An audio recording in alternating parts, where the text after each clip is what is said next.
Let's get ready for Monday Mortgage Minute with your hosts, Tom McNamara and Bruce Woodburn. All right. Hello, Bruce. Happy Monday. Yeah, same to you, Tom. It was an active week, that's for sure. We got a lot of stuff going on. Last week, interest rates got hit pretty hard, but we kind of recovered a little bit on Thursday and Friday, but not quite as much as we lost over the last 2 weeks. I do see a bit of a recovery happening here. It's just we got to see what happens and if it's going to stay steady.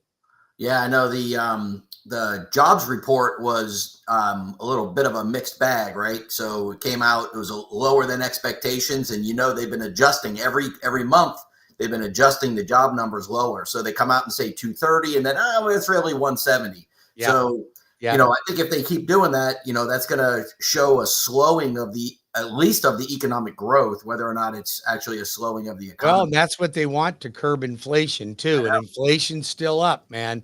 You have to realize that when they say they're trying to get inflation down to 2%, that means we're not really going to be at 2%. We're going to modify what things have already been, right? It's not like, hey, I paid $2 for a gallon of milk and now it's $4. It's still going to be $4. It's just not going up to $6. That's right. That's right. Hey, speaking of things going up, and I'll tell you what, I am getting a lot of activity from people trying to sell their condos, but I'm also getting almost no activity from people trying to buy condos. Yep. It's not a hot market right now, particularly in Florida with all these insurance claims. You got insurance claims, you have roof claims, you have public adjusters convincing them to put new roofs on and making claims. Then you have all this structural integrity issues that happened from the collapse of the Miami condominium. The Surfside collapse. Surfside collapse. Yep. So there's some legislation that came out, two major pieces of legislation. Well, I think it's one, but it's two different prongs. So one is that any building bigger than or taller than 3 stories has to have what they call milestone inspections. Yes. And that is when they are at 30 years old. And I think on the coast, it's 25. It is 20. It's 20. I thought it was 20. It could be 25. It might be 20 though. And so they have to have this one massive, like 3 miles of the coast. I think 3 or 6. Yeah. So it's they have to have this massive study done that costs everybody money, right? It's going to cost the building money that the government's not paying for it, right? And they have to have this study done to say how sound the structure is. And people think of sound structure, they think, oh, the concrete and the rebar, that's part of it. But the windows, the roof, the paint, the caulk, everything, right, counts towards the integrity of the building. Absolutely. Because if you've got bad caulking around the windows, water getting in erodes down the structure, Absolutely. And, in a house, it's not a huge thing, but in a condo tower that's 20, 30 stories tall, it can be a real problem if you're letting moisture in there. Yeah. So you got people that would like to have a condo, but they're looking at the cost of these association fees and they don't even know where is it going to stop? Right. How much are they going to increase it? And it's interesting when you see people that live in condos and they're like, I don't understand why the association keeps raising our rates. Hey, newsflash, it's not the association. You are the association. Right. It's you. It's your condo is just a piece of the puzzle. And if it all goes up, then everybody has to pay. I think a lot of people that live in condominiums don't really grasp that. They think like an apartment mentality where it's like, well, I'm paying my rent. And so, everybody should take care of the outside. And while they do take care of the outside, it's your money that they use. It is, right? It's all you. And you're an owner.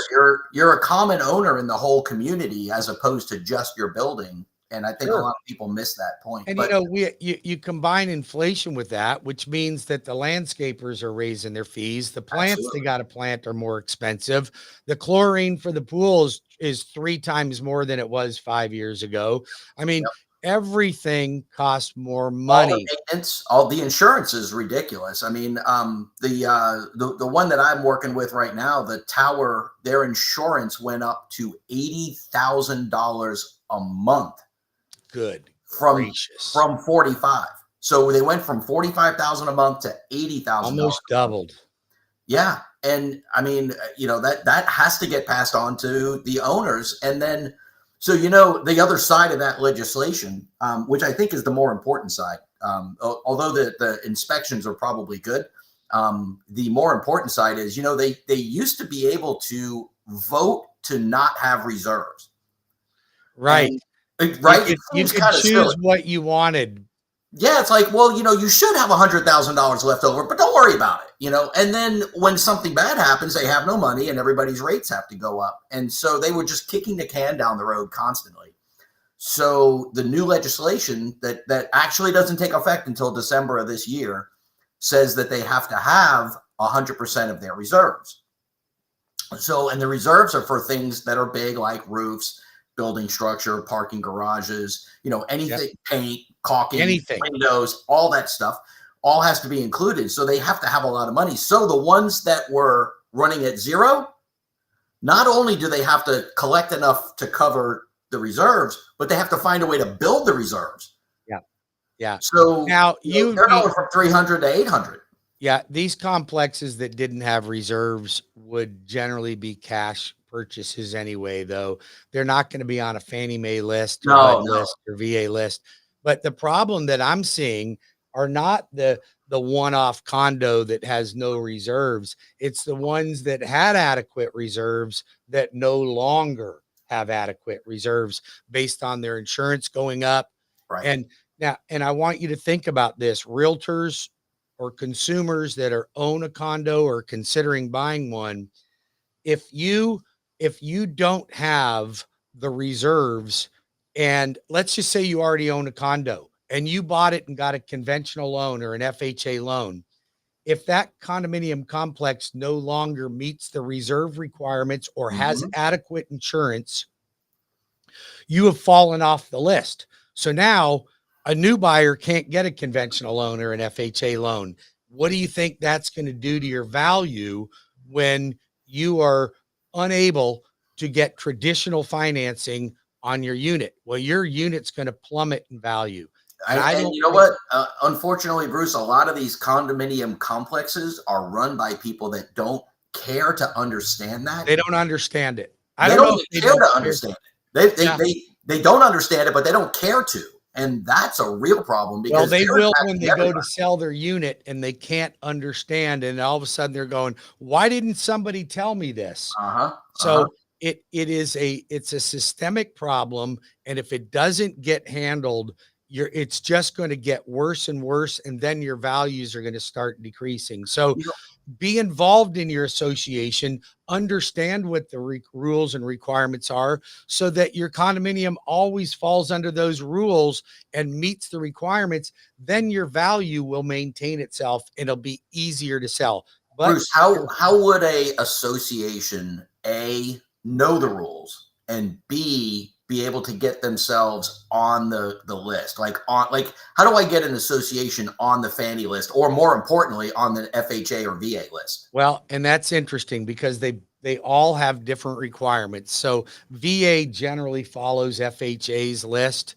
There are some nuances with government loans that don't exist for conventional loans, meaning that if your association requires you to be approved by the association before you can buy there, you're never going to get on an FHA or VA list. They deem that as discretionary or discriminating, and they will not approve it. They're allowed to have an application, right? But not an interview. Is that correct? Yeah, if you have to pass certain requirements of background checks and things of that nature, then FHA and VA thinks that's discriminating. Yes. Okay, so if the application includes like a credit check or an income check, then it's automatically discriminatory? I don't know. I don't think it's that restrictive, but I think they're looking for people that may have criminal backgrounds or, I mean, for me Personally, I think they should have to pass a test. I don't want a pedophile living next to me and with my kids, Sure. right? Yeah. That's a major problem for me.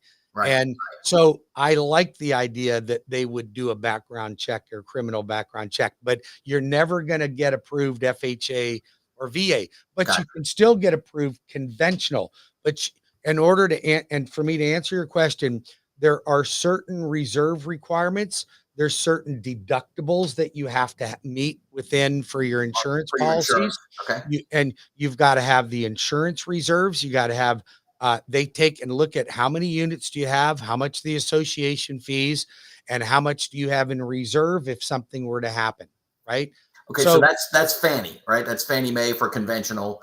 So if an association meets those requirements, is there a process that they follow to get on the list? Absolutely. They can solicit Fannie Mae, or they can come to me, and I have a complete condominium department that will review the red flags portion of it to determine if there's something glaring going on, and consult with you on what to fix. Maybe it's additional insurance, it's additional reserve. So then we'll actually physically help you as a consultant go to Fannie Mae and get your condominium on the list. And you know that because I just did that for one of your condominiums. Well, yeah. I remember you helped us get back on the list, but they at least wanted to, right? I mean, when I explained to that HOA how that was going to impact the values, they were like, yeah, let's fix it. And they cooperated, right? Right. So I just meant like people that have been off the list for a decade, a lot of them just don't care to. So I wanted to be able to give them some information about how they can improve the value of their condos, you know? Well, then what you do is you have to submit to us your budget, your master insurance policy, and we will look at those items to make sure that they're adequate. And we will determine if it meets what we deem to be approvable, and then we'll submit it directly to Fannie Mae on your behalf. Got it. So we want to help. We want to help. That I hear a lot where they can only have a certain amount of units that are investor owned or rental units versus owner occupied. Is that a Fannie? So this is always true for government loans, FHA and VA. Mm-hmm.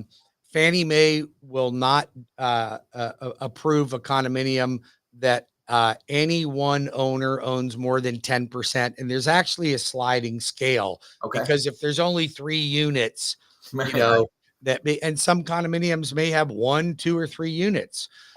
So there is a sliding scale, but in general, you cannot have some entity, and that includes the association themselves. Sure. So if you have one person or the condominium owns too many units, then it's going to be disqualified completely.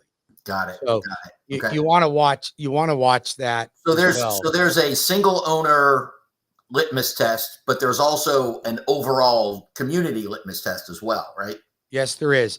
And you look at owner occupancy levels. So if it's saturated by investors, then it can become a problem. Fannie Mae and Freddie Mac have their own rules. You can't have more than 30% investors in there in most cases. But Fannie Mae is a little bit more lenient. But even if the condominium association exceeds the investor saturation on a conventional loan, if the buyer is buying owner occupied, that doesn't matter. Oh, okay. Very interesting. Yeah. It's I'll tell you what, man, it's just like everything with the government, right? It's like the answer to every single question is it depends. Everything depends. Yeah. It depends. And so, some of them aren't crystal clear on what the rules really are either. You have to interpret them. Jeez, of course, right? They use words like, hey, listen, by the way, I want all our listeners to know that we're having a Hometown Heroes class. So Absolutely. Hometown Heroes opens up July 1st. We got $100 million. It's going to last for 3 to 4 weeks. That's about all I anticipate. And I'm seeing a ton of people talking about it. So that money's going to go. So here's the idea. You first of all join our class. What day is it on? The 23rd, I think it is. 23rd at 6:30. It's right up on the screen. And that's going to be in Maitland, Florida. Yep. Go to webringyouhome.com, webringyouhome.com. We'll put it up here on the screen. You see it coming by right now. Yep. Go there and register under the events calendar and register for that event. So, matter of fact, I don't even think we're charging anybody to get in this one, Nope. are we? Nope, we're not Okay. charging. So listen, you got nothing to lose. If you're renting right now, you're paying 100% interest rate on your rent. Okay. Don't complain about a 7.5% interest rate when you're paying 100. Okay. Yep. Get into the class. We'll get you into it. Hometown Heroes has reduced interest rates. Okay. They've got a lot of benefits to it. You can get up to 5% of the loan amount. 5% of the loan amount. That's huge. You can make up to $130,000 in income. I think that's the biggest one right there, man. It's huge. It's huge. You don't have to be a hero. You'll always be a hero to me, but you don't have to be a hero.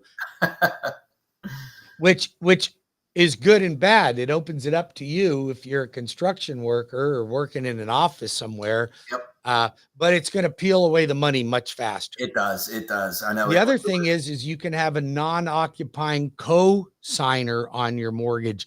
No other down payment assistance programs allow for that. Crazy. So crazy. There's a lot of benefits. Look forward to hearing about it again. I know I'm inviting a lot of my buyers that have been on the fence. We're gonna get a great turnout. So anybody that's thinking about getting into it needs to get on it quick because we only have about 40 seats. That's it. That's about it. webringyouhome.com. Hey, we're running out of time and I got to run. I'm on my way to Punta Gorda to meet with a builder. And anybody out there listening, go to Trinity Family Builders. You can use a loan arranger. Tom will write the contract for you. We can help you out and get all your closing costs paid. How about that? Awesome, man. Bruce, I appreciate your time as always. Have a great week.